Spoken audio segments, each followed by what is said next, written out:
Now, the last 2 weeks or so have seen probably the most important political meetings in a decade in China as the country's legislature, that's the NPC, finalised the handover of power to a new generation of leadership at the 12th National People's Congress, which was held at the Great Hall of the People in central Beijing.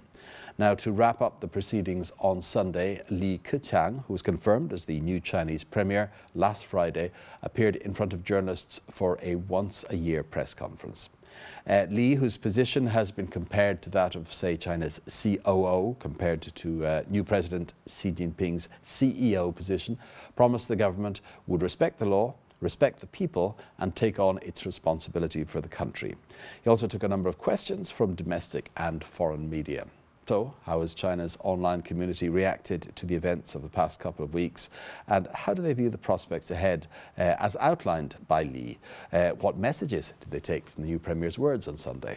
Well, to find out, let's now join our researcher, Julia Liu, in the newsroom. So, Julia, let's hear it. What sort of feedback are you getting to Premier Li Keqiang's performance, his speech, and this first news conference?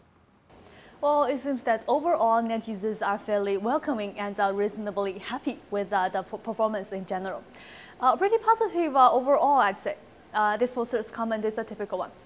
The new premier is quick thinking and has broad knowledge, and I feel he motivates the Chinese people. This is a good start. And another poster from Hainan agrees.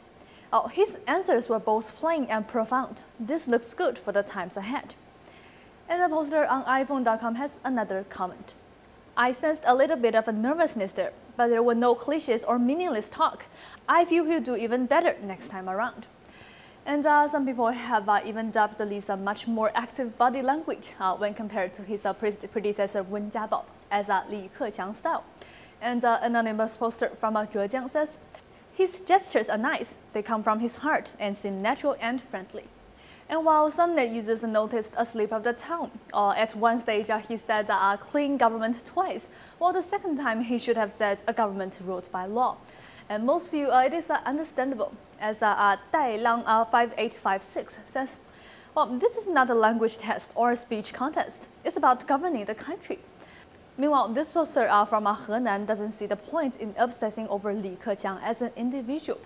Well, the top leaders should all be judged by their achievements and how satisfactory a job they do for the common people. But this press conference is, after all, seen as giving an idea of which general direction the government is intending to go. So, in this sense, what did net users make of it? Well, there was a good reception for his warning that vested interests could not be allowed to decide policy. For example, Changjiang Duandi says, the main points in his speech are about reforming the government itself and curbing centralized administrative power.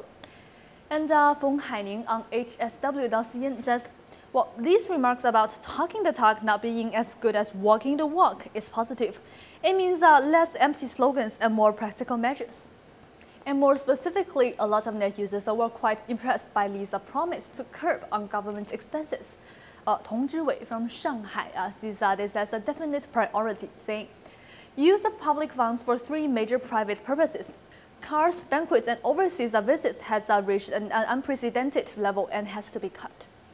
And Evan Huo goes even further. The goal should not just be to stop these costs rising. We need to decrease them by at least 50% every year.